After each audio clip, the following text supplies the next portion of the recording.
Hey guys, Joe here, and we're doing another video. Thank you so much for coming to the channel. I really appreciate it. Maybe consider getting subscribed down below, or maybe even hitting the member panel or join panel, because then you'll be getting an extra 2 videos per week. So if you like that kind of stuff, thank you guys so much. Also, don't forget to check out my Amazon affiliate links where you can get stuff that actually gets shown on the channel, like this York's Wax Buttercream, this giant brand cut green beans, and other things that you may want for your personal use. Just kidding. Today's video is going to be on a compact-ish, actually I don't think this one's very compact, but I'm borrowing this from Liberty Arms, so don't forget to go to Liberty Arms, Harrisonburg, Virginia. Google them. Can't put their information in here otherwise on the money.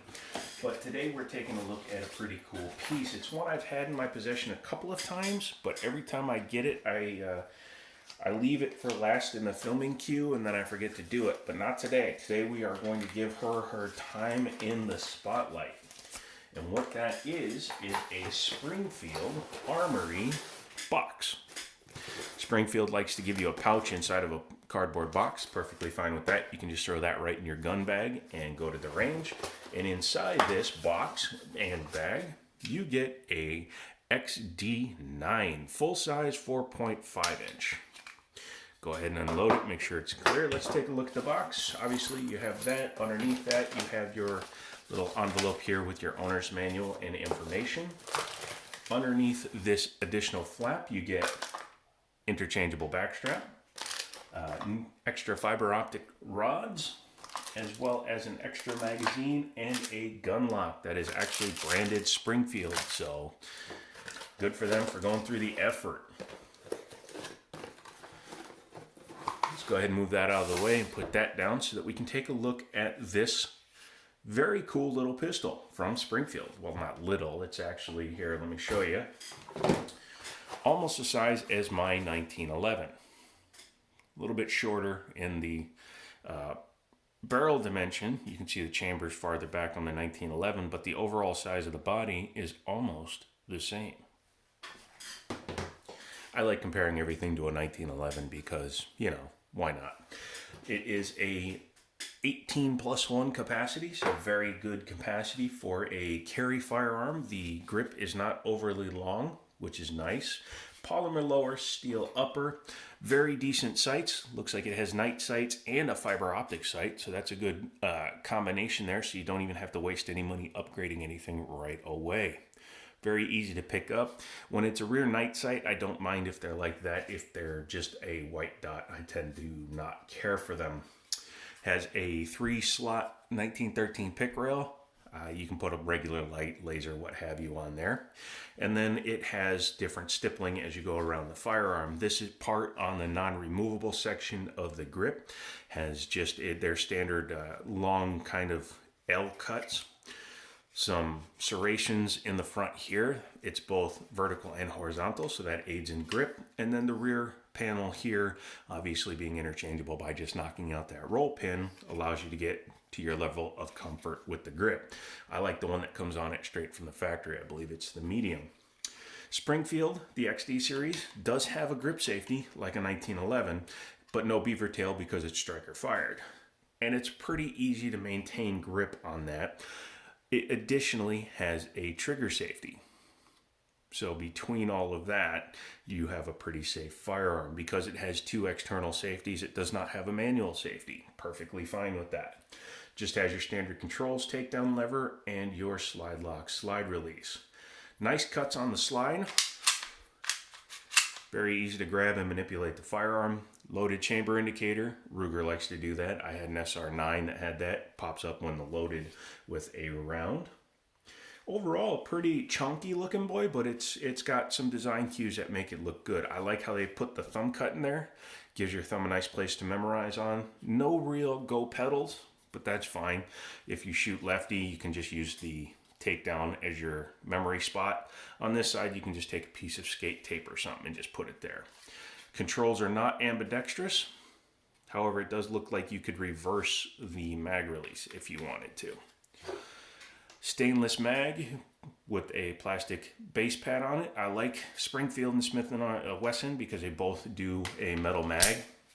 just kind of cool to see. You don't see as many metal mags with polymer guns as you used to. But drop-free operation, very easy to hit. I like it. Let's look at the trigger real quick. It is a single action, not a double action. Striker indicator right there because I cocked the slide. And the trigger has a no real take up. It doesn't really resist you. It just comes back to a wall and then breaks. Sorry, it was actually a little tough there. Wasn't anticipating that. I pulled back here and I just started pulling, and there is a little bit of slop before it goes. Not much, but there is a little bit. Reset is basically back out to where the wall started, and then next shot. Once you do that, dead trigger. Fiber optic is pretty small up front. I've seen that with other guns, but it's pretty visible because when it's smushed, that's how it's maintained. It's a smush retention system. It makes it a little bit bigger, so easy to pick up. Yeah, overall the outside looks nice. The finish is nice. It's a Cerakote, I believe. It doesn't look too bad. Looking at it, it looks like they have a mark there. Maybe when they make the shorter version, that's where they cut the barrel off. But other than that, it looks pretty nice. Has a match grade barrel inside of there, and must be sold outside of the United States as well, because like Glock, it has a serialized frame, slide, and barrel. So yeah, you can always upgrade parts, but from the factory, it's completely serialized. So this gun was definitely designed to be made somewhere or sold somewhere else. Do one more safety check, nothing in it, and we can take it apart really quickly though. It does have a nice Springfield Armory logo etched into the top of the slide. Simply take your gun, lock it back. Hang on. Sorry about that little pause. I had to look at the manual. I thought it was Sig Sauer style, which flipped down. Nope, XDM, flip up. There you go. So lock the slide back and flip that up. Grab your slide, go ahead and release it, and it comes right off. So it is Sig style, but it's reverse. Keep that in mind. I was about to start using the base pad of the mag and force it down, and then it would have broken it. Inside, it's very easy to take apart.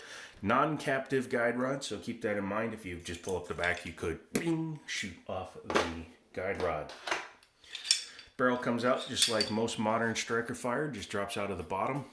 Looks like a standard breech lock, tilting action setup. Very John Moses Browning of them. And inside the slide, you can see it's pretty nicely manufactured, and I've seen this on other Springfield. They like to do lightning cuts, which I approve of. And as you can see here, you have your extractor, yes, internally mounted. So it's not an external extractor, but you can see the entire bad boy there. And that's your drop safety and your striker reset right there. Fit and finish is nice. It looks like it also has a lightning cut up front. They took a little bit of weight out of the front of it, but overall, it's very nicely done. Taking a look at the frame. There's your fire control group, just like most modern striker fired. It's pinned in, so it's not readily removable. Sig Sauer, as of right now, in terms of modern available firearms, is the only one that makes one where you can just pop out the fire control group, because the serialized part is visible through a window in the frame. But just make sure you buy the right size. And that's why you go to places like Liberty Arms, Harrisonburg, Virginia, or your local firearm dealer and say, hey, I want to put my hands on one, see which one fits, because they make XDMs, XDM lights, XDM compacts, and the choices are wide open. The best thing to do is take your butt down to a store and put your hands on a gun. Very generous rails here for the slide to move on. I almost said for the slide to slide. There's your ejector and your mechanism for releasing the striker. Overall, pretty nice. It's your typical polymer frame, very light, nothing really inside of it. Does make it easier to work on them though. You take out the pins, take it out, you can change your triggers, you can do all kinds of stuff. For example, my 1911, if I want to change the trigger, I have to take the entire back part off and take out the beaver tail, the hammer, the safety, pretty much everything internalized. And it's a pain in the butt because you have to put the sear in, and then you have to put a spring over a spring so it sits like that. And if you do it wrong, then you get play. It's just, this is such a nicer way to go in terms of modern firearms. But me being a classic lover and an idiot, I stick with my 1911s.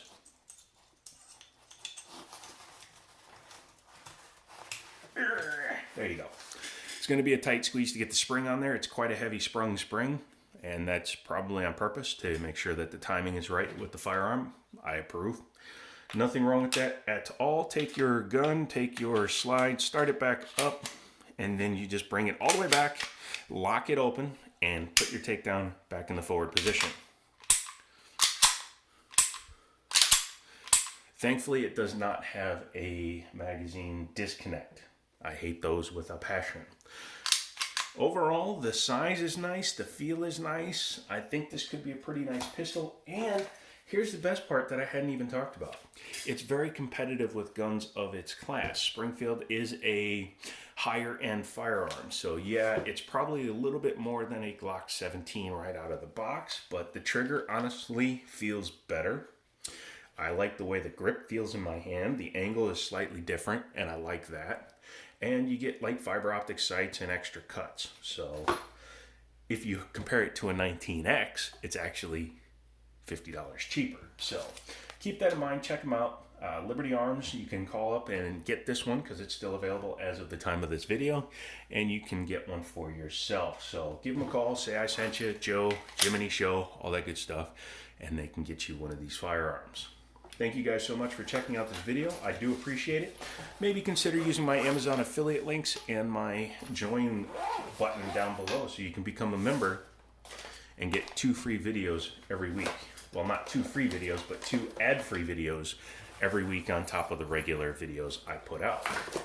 I will see you guys in the next video with another classy piece of bullet technology.